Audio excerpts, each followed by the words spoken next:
All right, Hour 3, welcome back. Rush to Reason, Denver's Afternoon Rush, KLZ 560. Jim Pfaff joining us now. Jim, welcome back. How are you? Doing well, John. How are you doing? I'm doing good. Conservative Caucus. All right, I know that we got several things to talk about. One of the things, though, that you sent me, I want to say it was last week, was a tweet you put out about the city manager in Ohio, which you and I talked about last time you were on.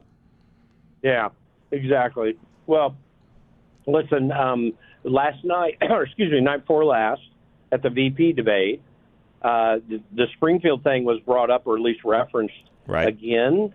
The fact, and I know some commentators afterwards said that J.D. Vance hasn't had one shred of evidence of having made this case, and there's plenty of evidence.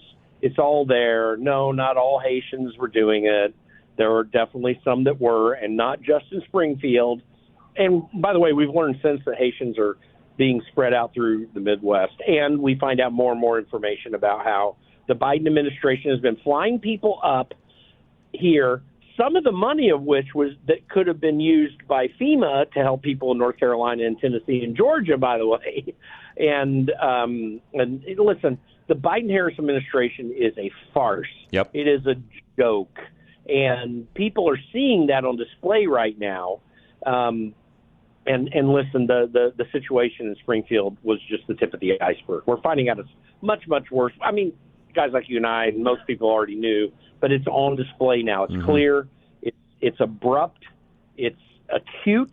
And Donald Trump looks like a hero, and J.D. Vance definitely looked like a hero after the VP debate. Yeah, J.D. did a good job. Tim Walz looked like a angry, fearful individual that wasn't quite sure what he was even doing on stage at times. Now, I will also say, Jim, that not one of the more exciting debates we've ever seen, which, I guess that's given what it is for the VP. It is what it is. But at the end of the day, yeah, that one was a pretty easy. There wasn't even a draw there. I mean, that was a pretty easy win on JD's part. And by the way, that's going along with saying that he also, again, it was a 3-against-1 debate, so he won 3-against-1. Oh, I loved the Babylon Bee headline that said Department of Justice indicts J.D. Vance for beating on 3 women. Yes. It was really that big of a win. J.D. Vance, the thing is, you say it was kind of boring. Actually, it was very, very intriguing and interesting when you put it within the context of a media that has tried to make J.D. Vance look like this foolish, stupid guy who I'll give you that. America. No, that's true. I'll give you that. No, he did a really good job of, even his, which have come out after the debate, of course, even his expressions and the way he just sort of, snickered back at the camera like, are we really listening to this? I mean, his expressions really said it all. Well, and listen, VP debates do not make or break presidential elections. No, they do not. They can harm them in a little way. But this one did not, luckily. This one actually is net positive for Trump, but Trump's got to go close out the deal over the next 33 days. No, I agree. That's what's critical. Yeah, and let's talk about that for a moment, because I'm with you. I agree with you wholeheartedly on that. There's some folks out there that I think would say that the other night was a slam dunk. That's a direct hit and a direct win for Trump, and I'm not so fast to say that, Jim. I still think it's an uphill battle. We may have a slight edge right now, but we've got a lot more work to do, and Donald Trump cannot relax. Well, and again, referring back to what I was talking to earlier, what's happening in North Carolina and East Tennessee, and which is a place where my heart is. I'm a Tennessee Volunteers football fan. In Georgia and in South Carolina, that has really already pretty much put the VP debate into the background. We're hearing more and more stories of disaster, not just caused by the storm, but caused by the fallout of FEMA not taking care of things. And one of the discussions I'm not hearing enough people talk about, we just passed this rancid CR where we always throw so much money at all these things.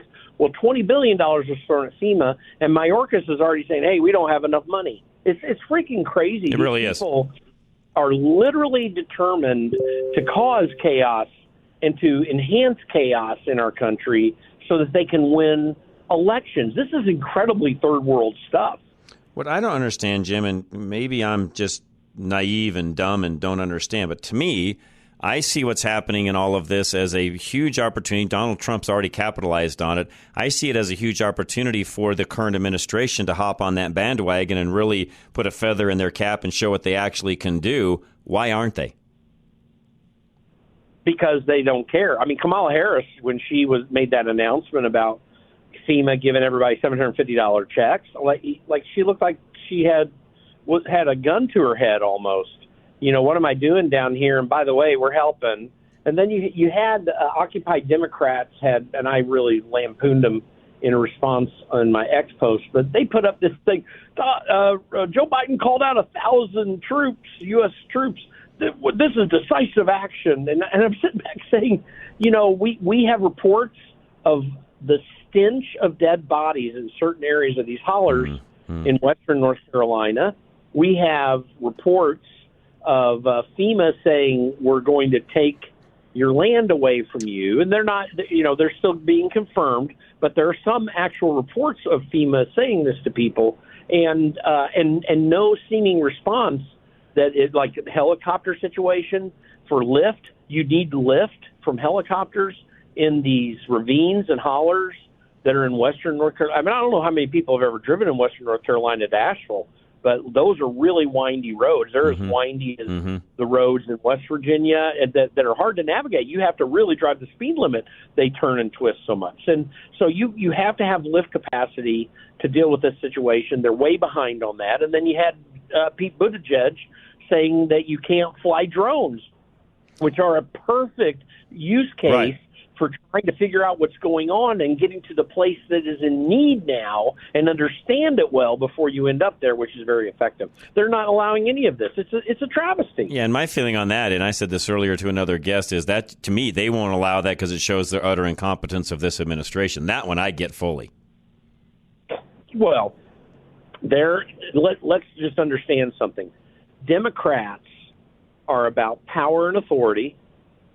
They do not take into account the hearts and minds and needs of people. Right. Unless if they do something for those people, it will turn into votes for them. So you just had this court case saying that the Biden administration can forgive student loans, which is entirely in violation of Article 1 of the Constitution. The court had no authority to make that call. It's so obvious as to be absurd.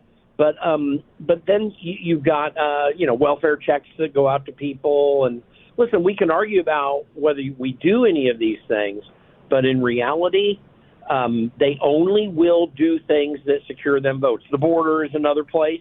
Let's just let a flood of millions of people come across because we want power. They literally want power. I mean, that bill that Gavin Newsom passed in California that says you cannot require citizenship ID for voting, which was struck down.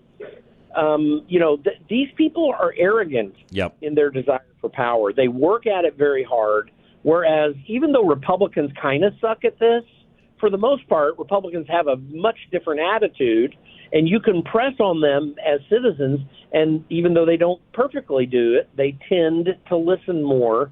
And, we just have to change the way we think about who politicians are. This is the same group of people in Congress, for example, that paid out $17 million for sex abuse cases, as was reported in 2017, and I knew about this on the ground when I was there before all this.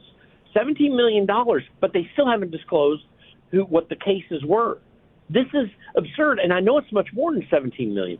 These people are so corrupt, they do not see clearly to what matters for American citizens, which is why we strictly encumbered the constitutional authority of Congress to Article 1, Section 8, that we have entirely abandoned. That's the reason for it, is because you're dealing with fallen human beings. So we have to change this way of thinking as citizens. Absolutely. The Conservative Caucus, Jim, what's the best way for folks to find you? Need to go to theconservativecaucus.org. By the way, it's our 50-year anniversary. Oh, nice. We're celebrating it with Rudy Giuliani speaking at an event in Northern Virginia here coming up in about a week and a half. But if someone wants to learn how to be an effective grassroots leader, we can teach them. Go there, and you can find out more. You're awesome. Jim, as always, I appreciate your time, sir. Thanks, John. You bet. Good Have a talking. great night. That's Jim Pfaff, and he was on KLZ for quite some time, so very familiar with us here and doing great work back in D.C. now. Follow him again at theconservativecaucus.org.